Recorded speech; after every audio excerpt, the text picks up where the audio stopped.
Assalamualaikum warahmatullahi wabarakatuh. Kami dari kelompok E berstudi kasus supermarket sales dataset. Di sini kami akan mengimplementasikan perancangan data warehouse menggunakan SSIS. Sebelumnya, anggota kelompok kami beranggotakan 4 orang. Yang pertama ada Hafizah Nisrina, NRP 007, kemudian ada Irmawati 025, saya sendiri Radik Alfisyar 039, dan yang terakhir ada Septia Kamalia Putri 042. Untuk pendahuluan, laporan akan dipaparkan oleh rekan saya, Hafizah Nisrina. Untuk bab 1 ada pendahuluan, yaitu ada sumber dataset. Supermarket sales dataset merupakan kumpulan data yang berisi catatan transaksi penjualan dari sebuah jaringan supermarket di Myanmar. Dataset ini mencakup 3 cabang yang berlokasi di 3 kota berbeda, yaitu di Yangon, Naypyidaw, dan Mandalay. Periode data yang tercakup adalah Januari hingga Maret 2019. Setiap baris data mempresentasikan satu transaksi yang terjadi di supermarket, mencakup informasi terkait produk yang dibeli, jenis pelanggan, waktu transaksi, serta jumlah pendapatan yang dihasilkan. Dan di sini kita ada sumber datanya dari Kaggle. Yang kedua ada deskripsi setiap atribut. Di atributnya ada invoice ID, deskripsinya identifikasi unik untuk setiap transaksi penjualan. Digunakan untuk membedakan dan melacak aktivitas penjual supermarket, kategorinya ID transaksi unik. Kedua ada branch, lokasi cabang supermarket tempat transaksi dilakukan. Yang ketiga ada city, nama kota tempat cabang supermarket berada. Yang keempat ada customer type, yaitu jenis pelanggan yang bertransaksi member untuk pelanggan terdaftar. Yang kelima ada gender, jenis kelamin pelanggan yang melakukan transaksi. Yang keenam ada kategori produk yang dijual seperti health atau beauty atau elektronik. Yang ketujuh ada unit price, harga satuan produk. Yang kedelapan ada quantity, jumlah unit produk yang dibeli pelanggan. Yang kedelapan ada pajak penjualan sebesar 5% dari total harga.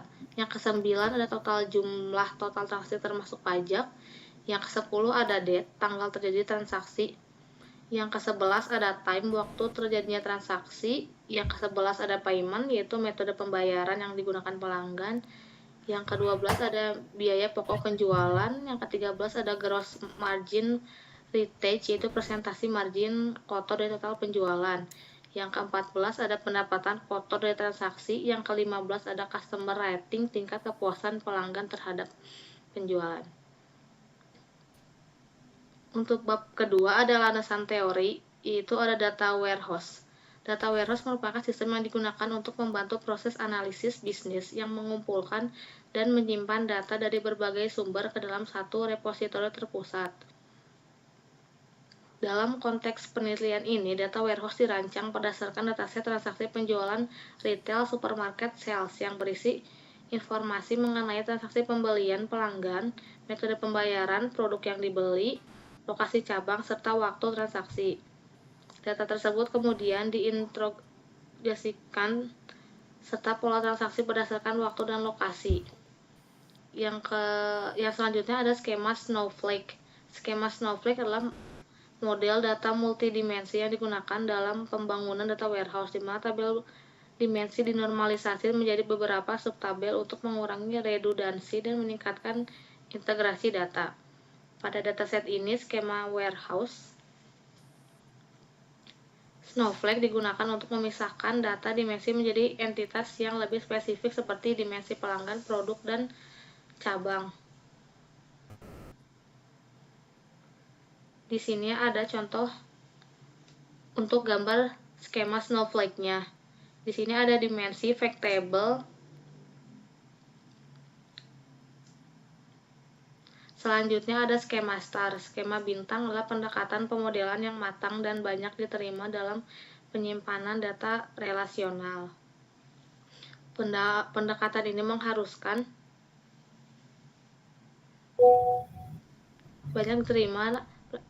pemodelan untuk mengklasifikasikan tabel model mereka sebagai tabel dimensi atau tabel fakta.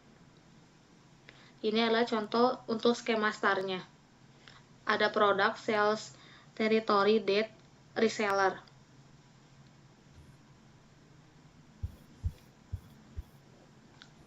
Tabel fakta di sisi lain menyimpan pengamatan atau peristiwa seperti pesanan penjualan, saldo stok, atau suhu. Tabel fakta memiliki kolom kunci dimensi yang berhubungan dengan tabel dimensi serta kolom ukuran numerik.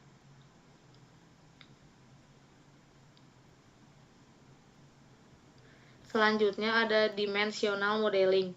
Dimensional modeling adalah metode perancangan data warehouse yang berfokus pada penyusunan data serta intuitif, terstruktur, dan mudah dianalisis melalui pemisahan data menjadi tabel fakta dan tabel dimensi. Pendekatan ini diperkenalkan oleh Ralph Kimball dan bertujuan untuk mendukung kebutuhan analisis bisnis. Selanjutnya ada tabel dimensi. Tabel dimensi adalah komponen utama dalam data warehouse yang berisi data deskriptif atau keterangan tentang objek bisnis seperti pelanggan, produk, waktu, lokasi, dan pegawai. Selanjutnya ada tabel fakta. Tabel fakta adalah komponen utama dalam skema data yang berisi kunci primer dari tabel dimensi yang direpresentasikan serta metrik kuantitatif yang relevan. Selanjutnya untuk bab 3 perancangan akan dijelaskan oleh rekan saya, Radi. Oke, sekarang kita masuk ke bab perancangan yang dimana data warehouse ini memiliki beberapa skema, diantaranya adalah skema Snowflake yang tadi dijelaskan oleh Hafiza, dan ada juga skema star. Nah, pada perancangan kali ini di data warehouse studi kasus kita, kami menggunakan skema star sebagai model dimensional. Skema ini dipilih karena strukturnya yang sederhana, mudah dipahami, serta mendukung proses analisis dan pelaporan secara cepat. Dalam skema ini, tabel fakta Dalam skema ini, tabel fakta penjualan ditempatkan di pusat, dan nanti dimensi-dimensinya akan terhubung ke tabel fakta yang ada di tengah. Nah, di sini kita udah contoh dari kita ini adalah skema star yang dimana ini ada dimensi, ID, foreign key, ID dari semua tabel dimensinya. Oke, kalau misalnya kita rincikan tabel dimensinya itu antara lain mulai dari dimensi, boleh ke bawah,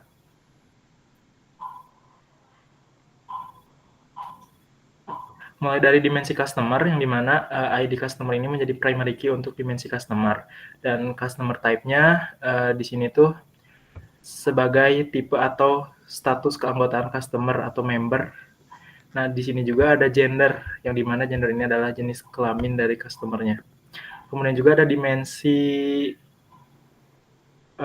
produk, yang dimana primary key-nya ID produk. Nah, di sini tuh ada kolom produk line, yang dimana kategori yang berarti kategori atau lini produk yang tersedia seperti health and beauty, electronic accessories, dan lain-lain di dalam supermarket.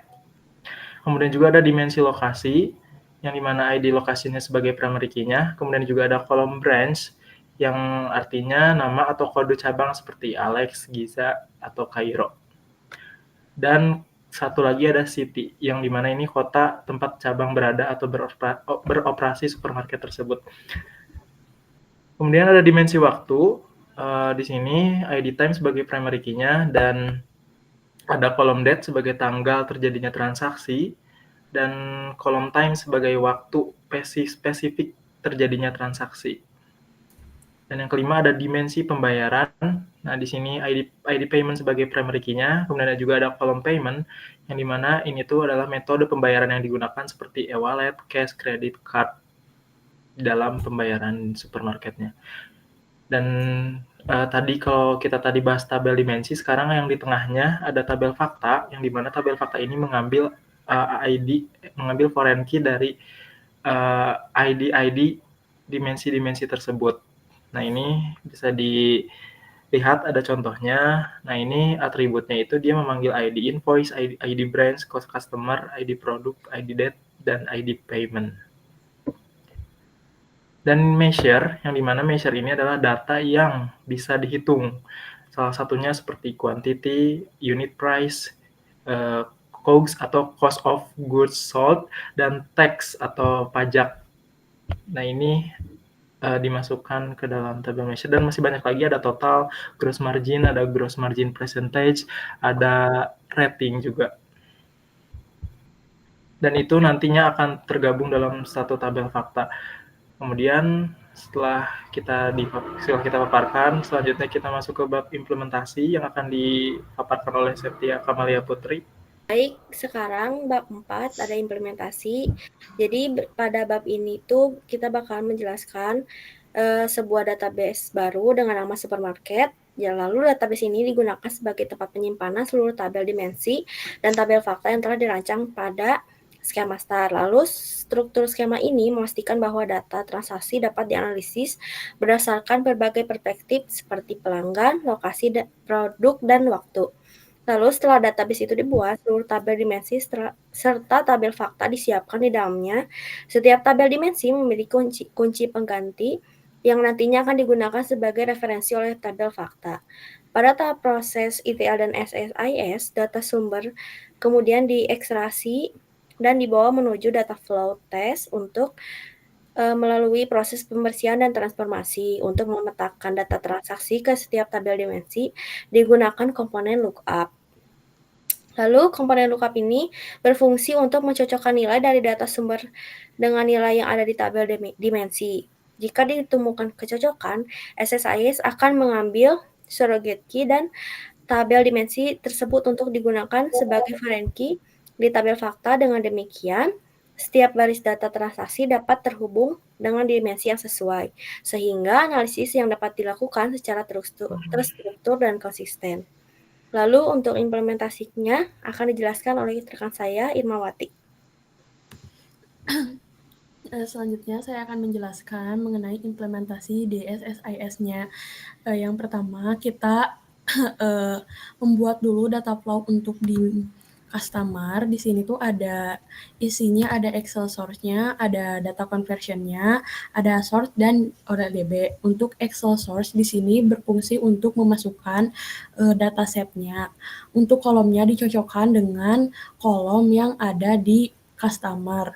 Kita memilih customer type dan gender. Untuk yang di data conversion di sini kita memilih customer type dan gender karena di tabel customer hanya memiliki 2 kolom ini. Untuk di sort-nya kita akan mengurutkan yang customer type dan gendernya, dan kita juga akan menghapus yang duplikatnya. Untuk di OLEDB-nya kita memilih tabel yang akan digunakannya, kita memilih di customer-nya, lalu kita mapping, kita petakan yang input-nya dan destination-nya. Untuk yang error output-nya, kita pilih ignore dan kita apply dan juga OK. Selanjutnya, untuk di dim branch, sama langkahnya di Excel sort-nya kita memilih kolom yang ada di dim branch, ada branch sama city-nya aja. Dan untuk di data conversion-nya kita akan mengkonversi si datanya yang branch dan city-nya dan kita ubah tipe datanya sesuai dengan yang ada di SSMS-nya. Untuk di source kita akan mengurutkan datanya yang branch dan juga yang city-nya. Dan untuk yang di OLEDB kita memilih tabel dim branch-nya dan kita melakukan mapping sesuai dengan kolom yang ada di dim branch-nya. Selanjutnya kita masuk ke dim product. Dim product, di sini kita memilih dataset yang ada dim product-nya. Kita memilih kolom yang ada di product, cuman ada product line dan kita pilih product line. Untuk selanjutnya kita konversi yang product line-nya dan untuk tipe datanya dipilih sesuai dengan SSMS-nya dan ukurannya disesuaikan juga. Dan untuk yang sort-nya kita lakukan pengurutan yang produk lainnya dan kita hapus juga jika ada yang duplikatnya. Untuk di OLEDB-nya kita pilih yang di-mapnya dan lakukan mapping sesuai dengan kolom yang ada di dim branch-nya. Selanjutnya kita ke dim yang time. Dim yang time di Excel source-nya kita pilih kolom yang ada di dim time-nya, ada date dan juga time. Dan untuk di data conversion-nya, kita konversi juga yang date dan time-nya, pilih data type-nya sesuai dengan input kolomnya. Untuk yang date kita pilih yang database date, untuk yang time kita pilih database time. Dan untuk yang source-nya kita sort dari date dan time-nya dan juga hapus apabila ada duplikat. Dan untuk yang oleh DB-nya kita memilih yang time dan kita lakukan mapping sesuai dengan kolom yang ada pada data dim time-nya. Selanjutnya kita masuk ke yang dim payment. Di dim payment kita pilih dulu dari Excel-nya kolom yang ada di dim payment, yaitu cuman ada payment method. Selanjutnya untuk data conversion-nya kita konversi payment method, dan untuk di sini kita sesuaikan datanya, data type-nya dengan yang di SSMIS. Kita milih yang string dan panjangnya 50. Untuk yang pengurutannya kita urutkan payment methodnya dan kita hapus apabila ada duplikat. Untuk oleh DB-nya di sini kita memilih yang dim payment dan kita lakukan mapping sesuai dengan kolom yang ada di dim payment. Selanjutnya kita masuk ke yang pack sales. Untuk di yang pack sales ini, untuk Excel source-nya kita pilih semua kolomnya. Terus untuk data conversion-nya kita sesuaikan semua kolom dengan data type yang sama dengan yang di SSMS. Untuk selanjutnya kita lakukan lookup untuk mengambil ID-nya. Untuk yang di sini kita dari dim customer kita melakukan koneksi dengan memilih yang dim customer-nya. Untuk kolomnya kita sesuaikan dengan yang di customer mapping. Mappingnya sesuaikan dengan kolom yang ada di customer. Dan untuk yang dim branch juga sama, kita connection dulu, pilih yang dim branch-nya. Untuk kolomnya, pilih kolom yang ada di dim branch, yaitu ada kolom branch dan juga yang city-nya. Terus untuk yang dim product, sama kita di connection-nya memilih dim product. Untuk di kolomnya kita mapping ke produk lainnya. Untuk yang di dim date, kita koneksinya pilih dim time-nya dulu. Untuk di kolomnya, kita sesuaikan dengan memilih yang date value. Untuk yang di dim payment, kita koneksinya ke dim payment, dan untuk kolomnya pilih yang payment methodnya. Dan untuk yang DB destination, kita memilih yang pack sales-nya karena kita di sini akan mengambil tabel yang partainya. Untuk yang mapping-nya di sini akan otomatis mapping dari proses lookup yang sebelumnya.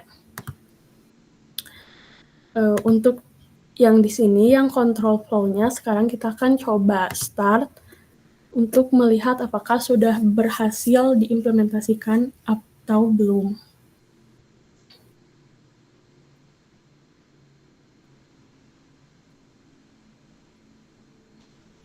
Nah, bisa dilihat di sini bahwa semua dimensi sudah bisa saling terhubung dan bisa mengimplementasikan datanya. Untuk jika diklik juga akan berhasil seperti ini. Ini juga berhasil. Untuk yang dim product juga sudah berhasil. Untuk yang dim time sudah berhasil. Untuk yang dim payment sudah berhasil. Untuk yang pack sales-nya sudah berhasil. Sekarang kita akan melihat datanya di SSMS, apakah benar sudah masuk atau belum. Kita coba dari yang dim customer.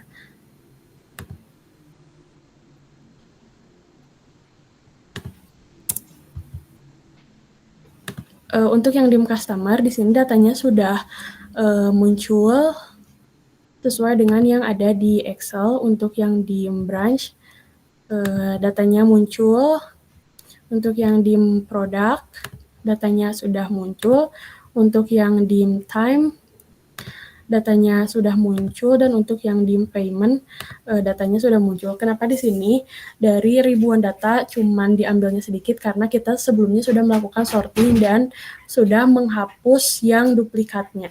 Jadi datanya sudah terurut dan yang duplikatnya sudah terhapus. Jadi ini sudah menampilkan data yang tidak duplikat data yang realnya. Jadi pada kesimpulannya, secara keseluruhan, proses implementasi data warehouse pada kasus supermarket ini berjalan dengan baik. Mulai dari membuat database khusus, menyiapkan tabel dimensi dan tabel fakta, sampai melakukan proses ETL di SSIS, semuanya saling mendukung untuk menghasilkan data yang rapi dan siap dianalisis. Melalui penggunaan komponen lookup, setiap data transaksi bisa dicocokkan dengan data di tabel dimensi, sehingga hubungan antar data semakin jelas. Dengan struktur yang sudah dibuat ini, informasi penjualan di supermarket bisa dianalisis dari berbagai sudut pandang seperti jenis produk, pelanggan, lokasi, dan waktu. Hasil akhirnya, sistem ini membantu proses analisis menjadi lebih mudah, cepat, dan teratur, sehingga data bisa digunakan untuk mendukung pengambilan keputusan yang lebih tepat. Sekian kesimpulan dari implementasi SSIS di studi kasus supermarket. Sekian presentasi dari kelompok kami tentang implementasi SSIS pada supermarket sales dataset. Terima kasih. Wassalamualaikum warahmatullahi wabarakatuh.